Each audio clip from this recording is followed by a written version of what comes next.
Hello, my name is Sia, and I want you to feel you can show up on the dance floor as you are and still belong. I'm doing that through hosting this podcast series, and you are part of making it happen.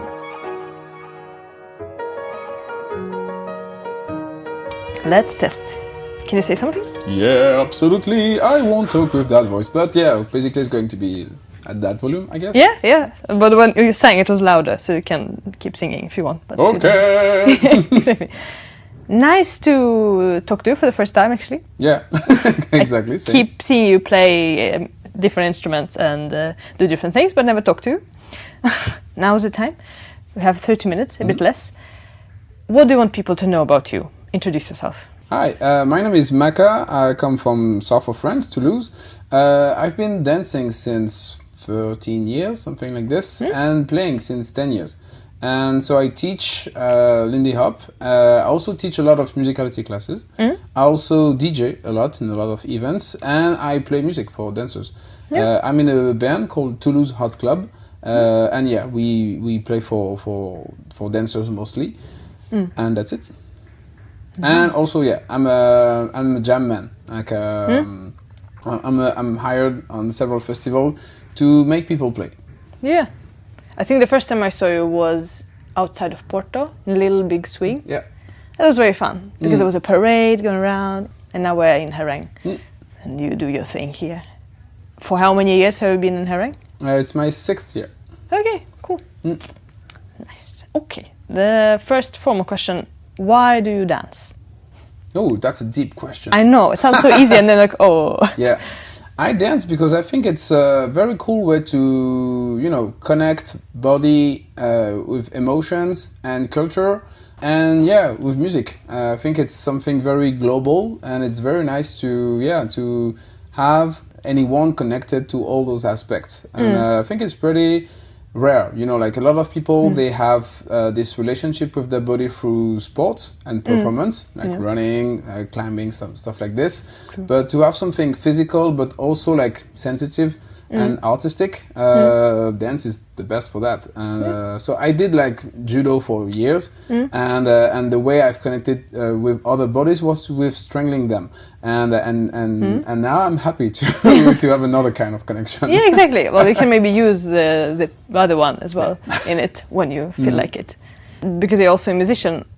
Another question, what's the difference for you between playing for normal people, listening audience, and the dancing audience? It's more work in terms of composition, arrangement, because when you want to play for dancers, you have to be very aware of the duration of the songs. Like it has to be like between 3 and 5 minutes.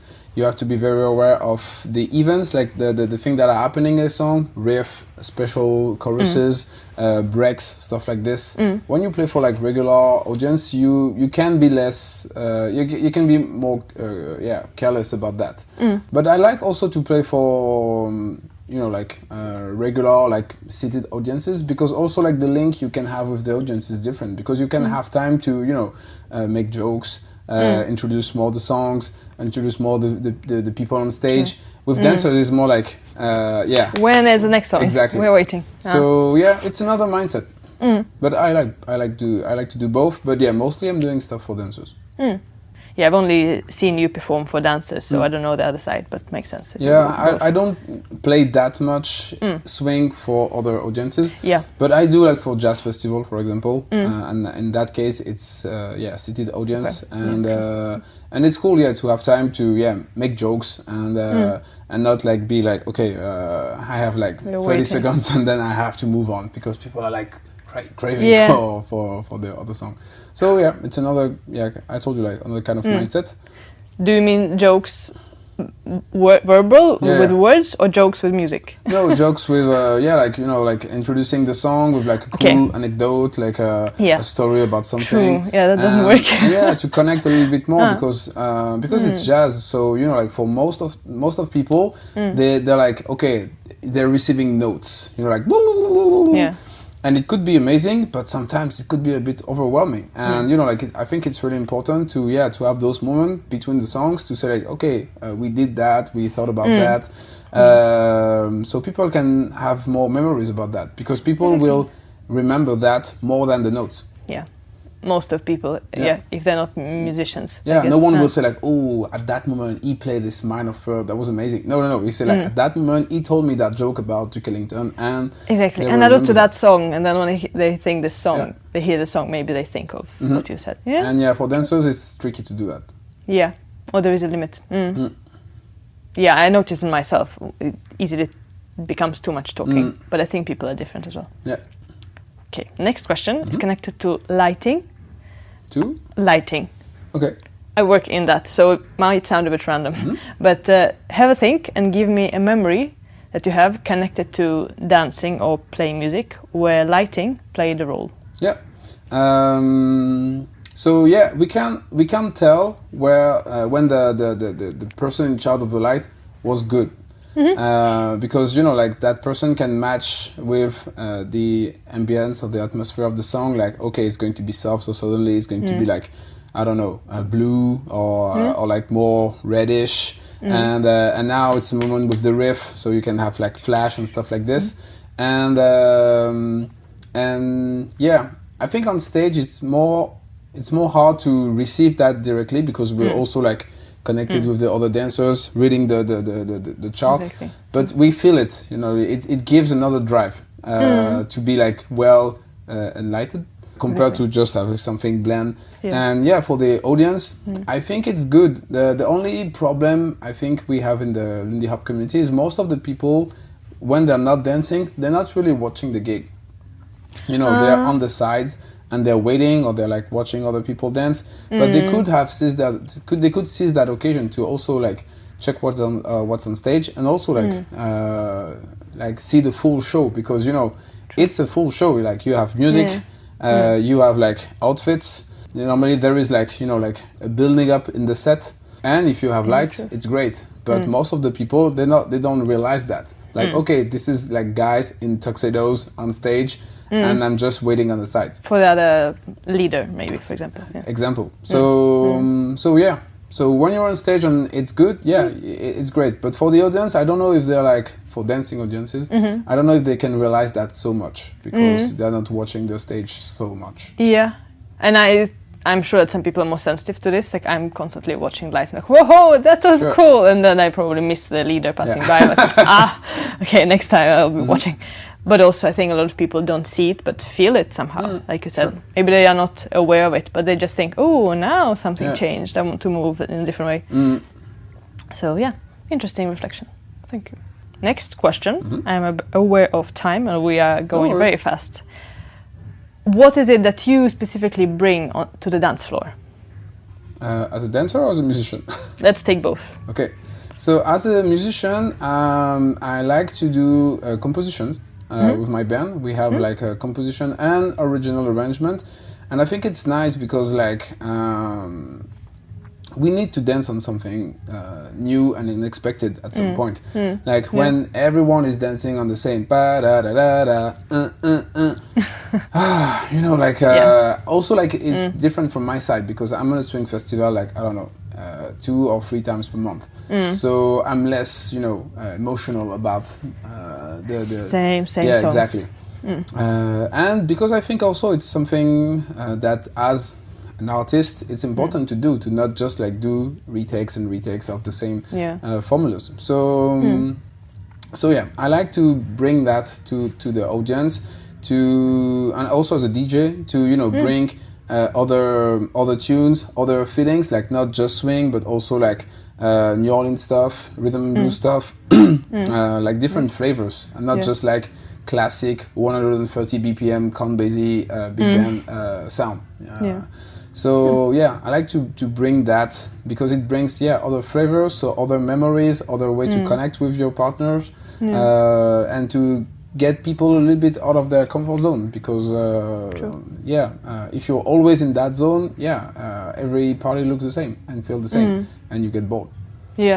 So I would say this as a DJ and as a musician, and as a dancer, I don't know, I just want to have like real fun and to have someone laughing with me, and I don't care that much about I should burst like this very cool, awesome move. But just we shake our butt together at the same time, so that was nice. And so I'm more focused on that about like, do I really have fun, and at the end like what is the quality of the handshake? You know, like if it's like thank you and see you, or like hey thank you, that was nice. You know? This kind of thing. I'll be paying more attention to when I'm doing that. Yeah. True, and I'm glad you brought that up with the same songs. I thought about it right now when I was trying to take a nap in the gym. Yeah. And I felt like I was just listening to the same songs and thinking, why do we keep wanting to listen to the same songs? It also brings up nice memories. Yeah. Because you know it, you maybe have associations to these memories or these songs. It makes sense that you want to mix it up. Of course, actually, have the same songs reoccurring as well. Yeah. Actually, I have a fun story about that. Like years ago, like, I don't know, 5 years ago, I brought one of my best friends who is a tattoo artist. And he was like tattooing people in this place. So, you know, it's pretty much in the middle of all the classes. So he was, listening to a lot of music. And he don't know shit about swing. He's a metalhead. Yeah. And so he stayed there for 2 weeks or 3 weeks, I don't know. And after 2 weeks, he came and he said like, you know, I was listening to a lot of music. Do you only have 3 songs? Exactly. And I was like, what do you mean? So this is songs like na na na na na na, something like this. Another one who sounds like na na na na na na, something sounds like this. Another one is like na na na na na na na, and that's it. That's the only thing I heard in 2 weeks in this school area. So do you have 3 songs? And I was like, kind of. Yeah. Shortly speaking, yes. Yeah, that's very funny. I can imagine how weird it can sound to somebody who likes metal. If I listen to metal, I probably would be the same. Sure. Like, it's only once noise you make. Can't do anything else. And for him it would be funny. But true. That's a fun story. The next question will be coming from the previous guest. Yeah. What is your best advice to a new dancer? To get close to the stage, like, you know, like it's super weird because you know, like no one is explaining that, but you know there are some layers, you know, on the dance floor. Like the advanced people are like in the front and the beginners are in the back, and no one explained that, but there are some layers in the dance floor. Like the most advanced people are in the front, the more the beginners are in the back. But you know, like no teacher teaches that. Like you're a beginner, so you should be at that range of the of the stage. So I would say like I understand why most advanced dancers are in the front, because I think they're more connected with the sound and they like to have like the live music in their face, and also because they know that the stage is a safe space. Like no one can arrive from here and crush your ankle. So risk for that. So it's pretty cool for that. But you can be like totally beginner and be there, and it will also like help you to learn maybe like quicker floor craft and how to dance in a surrounded by people, and to be aware and to be careful about that. And it will mostly help you to connect more with the band, because the more you're on the back, the less you're connected with the music, and so your way to improve about musicality is going to be longer, because you will be less connected to what's happening on stage. So very good point, and I do totally feel the layers and totally understand in me that when I feel a bit maybe shy and not very good, then I stay at the back. Unconsciously, it just feels like it's safer. And when I'm in the front, it also feels like, oh, now I have to be the best dancer because it's those people who are there. I hope that a lot of new people will listen to this episode and will just crush the first row of the dance floor. Good advice. Now it's your turn to ask a question to the next guest. Okay, what are the things that can be improved in Lindy Hop? Things where you're like, this feels a bit off and it could be better. And you mean more like in the community or in the dance? Or in like events? I mean, there's a lot of stuff, there's a lot of aspects, you know, so social dance, music, DJs, community, stuff about, you know, like ethics, cultural appropriation. There's a lot of subjects, so fun. Thank you for the question. Anything else you want to add before we wrap up? No, thanks for inviting me. I hope it was fine for you. And yeah. Amazing. I'm surprised how quick you can think, despite the fact that you've been up late night. Well done. Thank you for listening in. I do think it matters that we are bringing up different perspectives on social dancing and jazz in general. This is my way of making it more of an inclusive space where you and me feel like we belong. See you dancing.